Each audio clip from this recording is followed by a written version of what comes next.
No matter how she feel, she left the house, she wasn't cute. They were not her team. All three of them were super cute. Did nobody tell her, girl, let's hook you up. Let's put this on you. Like, nobody was there for her. And when they were laughing, they didn't bring her in. You know how you see it, where she just out there dangling. And I'm in my late 30s watching this like, man.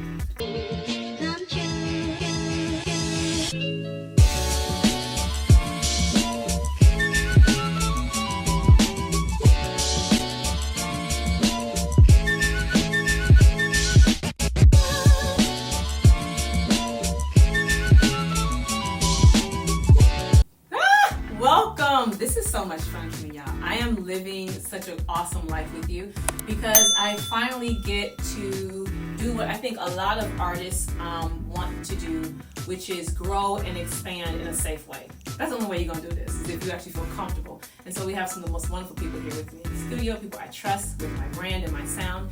And we sing and coach about real life. This song, which I was very inspired to write, which is over, who was it? This beat, Jasual Suspects. That's the name of the group who did the track. It happened after spending a night out, and it wasn't no club. It couldn't have been no club, because I remember I was like in my mid-30s, and you know, most of us wrap it up around 35. We ain't doing clubs no more. So I was out, I was solo. And so, you know, you're kind of hyper aware of things when you're not with your girls or you're not with a guy, because you're kind of paying attention to your surroundings. And there was this group of girls, there was 3 of them. And then one, it was actually 4, but like one girl on the side. And she stayed looking like she was on the side, like she was not a part of the group, but she wanted to be. And so since I was hyper aware, and I'm actually like by myself, you know, I'm not interacting with anyone else, but for me, I'm really paying attention to this group. And I'm seeing how they playing her. And I don't like it. And it's frustrating me. And I'm like, she doesn't recognize that they're not her friends. And I'm very loyal to a default. Because I have been songwriting for some time, and I have been songwriting for other people, and pretty much the requests were regularly pop songs for a Euro label I was with, and we're working through, and like gospel songs. I was starting to stretch in my desire to start merging different sounds. This is going to apply to you. Like, you see how it's coming. I'm merging different sounds, and I'm starting to want to talk about different things. Like, not just about what pop labels want to talk about, which is boys, you know, girls, basically sex and drugs, or being depressed. Those are basically the conversations. I hate my life, and I'm having sex to cover it up. So I'm like, well, this ain't my lane. And I've come from before music was heavily marketed as your rock, your, you know, whatever, gospel, jazz, R&B. You could be anything. Stevie was singing about anything. The videos, you had any sound. It was just anything that you liked, you could create it, and it was new and fresh. So I didn't want to deviate away from that, because I'm grown. Like, y'all, I'm 43. Ain't nobody scared about that. I need y'all to know, when I'm writing and coaching, I'm writing and coaching from a mature space. And I'm watching these girls, and I'm like, they are not her friends. No matter how she feel, she left the house, she wasn't cute. They were not her team. All 3 of them were super cute. Did nobody tell her, girl, let's hook you up. Let's put this on you. Like, nobody was there for her. And when they were laughing, they didn't bring her in. You know how you see it, where she just out there dangling. And I'm in my late 30s watching this like, mad. Because I don't want her to go through, you know, unnecessary pain. So I end up coming to meet her in the bathroom. And I want to tell her, leave these heifers. But one of them was her cousin. I was like, oh, so she's like, oh, let me get back. Her cousin comes. She was like, oh, we was looking for you.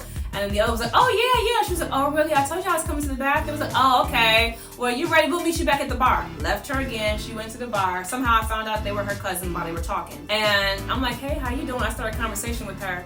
And you can tell she's just really insecure. But she wants to just be out.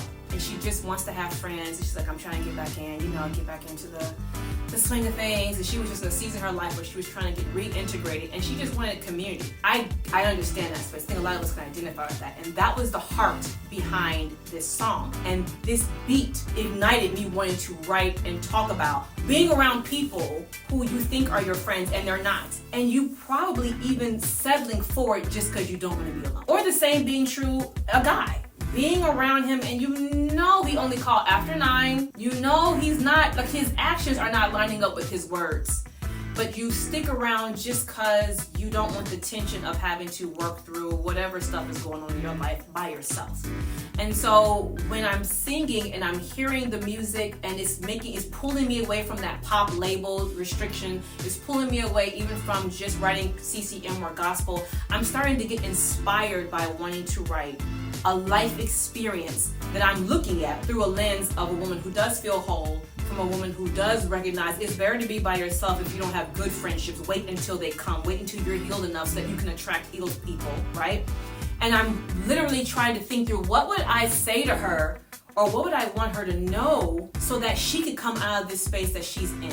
And so when you hear the person saying, I only like who you are when you're in front of people, you always act like a star, make believing like they see you. Like, that's what I'm thinking of when I'm penning these words. Why am I saying that to you? Because the main takeaway I want you to have from this song is, in order for you to start to find your next sound, because your sound is going to always evolve. It can't be stagnant. Like, you're going to sound like yesterday, right? You have to allow yourself to play. The music that this song, when I was introduced to it, the track, it made me want to play. It made me want to have a good time. Like, tap, tap, tap, tap, tap, tap. It didn't have that traditional gospel background. It didn't have that same monotonous CCM track. It didn't have that, predictable pop. You get the verse and the chorus and the verse and the chorus and you build and you know what it's going to be, right? It had its very own syncopation. The guy's voice comes in, it comes out. It doesn't have a rigidity to it. So it made me want to dance with it. And it started bringing up some of my personal influences, for instance, like Lauryn Hill, where I get to the part where I go, because I don't even like you. Like, I stop singing for a second and go into a talk kind of rap space. Like, I'm letting myself play. You are going to have to allow yourself, if you're going to be a singer who enjoys the process. I swear, because y'all come to me and y'all be so miserable. And I'm like, oh my goodness, this is what God gave you to enjoy your life. This is your gift. So when you're coming, you have to know in the creation process, this isn't the marketing process. This isn't the how do I create systems so that I can bring in cash flow process. This isn't that. This is just how do I make the song and enjoy creating. And I swear, I'm gonna tell you this, because I homeschool my kids simply because they be stealing this from us straight in kindergarten. You got about a year or so, and then all of a sudden you got to color in some lines. And you forget how to enjoy creating. You forget how it's fun to get in the dirt. Like, that's the fun part. So many of you will come to me and you're stuck when it's time to create something that no one has ever heard before. No one's ever seen it before. And it's going to come through what we call inspiration. I'm looking at this scene with this girl in the bathroom. I'm listening to this new song. I like how it sounds, even though I can't explain why I like it. I just like it. But I'm allowing myself to also play in the uncertainty of, I don't know what I'm doing. I never wrote a song like this before. I do not know what I'm doing. I'm trying to remember when I actually wrote this. It might have been 2019. And I don't know. I don't know. I'm not good at numbers, and you ain't gonna catch me in no lies. Y'all gonna go back and say, didn't she say? I'm like, I was wrong. I don't know. But I do know at some point it was while I was birthing children and I'm wanting to start teaching them real life experiences and now new desires of wanting them to know the truth, of wanting to leave real life wisdom behind for them. That's creating the inspiration for me to write new songs. So you getting your heart broken, yes, that can be inspiration. But I swear we have 200,000 million songs like that. So if you also fall in love, but it's unexpected and it's a happy song, you can write about that too. Not just the bad part, but the good part. There's a song I love that's super wonderful by, I think, Minnie Riperton. It's about flowers. And it's about how just flowers make you happy.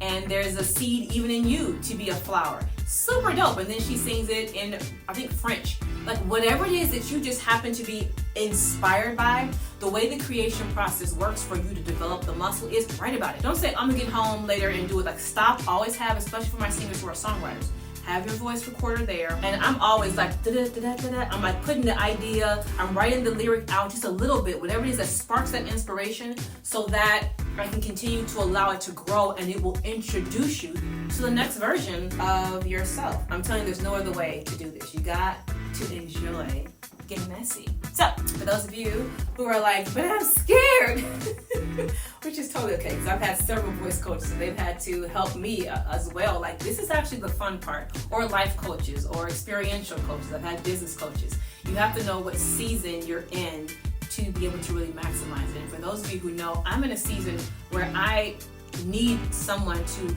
help me navigate enjoying singing. Like, it's way too intense. It's too scary. It's too hard.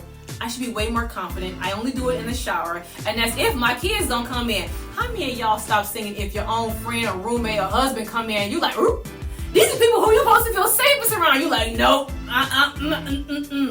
If that's you and you like, I'm ready to bust out. I'm ready to not only sing in a confident way, but some of you have music already and you ain't even telling nobody. Now, how is sitting there on the, how you gonna shelf yourself? We want to get you to a space where you're confident and you're ready to share the gift that God gave you, not just for us, like, because we're gonna enjoy it. You're gonna find a tribe that's gonna be perfect for you, but it's for you as well. I'm telling you, there's a level of fulfillment that you never experience unless you're doing the thing that you're designed to do. So text ready if you're ready, and I'll talk to you soon. And guess what else? Share this with a friend. If you're like, I'm the singer, but I'm not ready, share it with the singer who is ready. Or if you're the mom who's like, my daughter is a singer, share it with your daughter. I'd love to share this journey with them. It's really a lot of fun. Click the notification button, like, comment, subscribe, all that YouTube-y stuff, and I'll see you soon.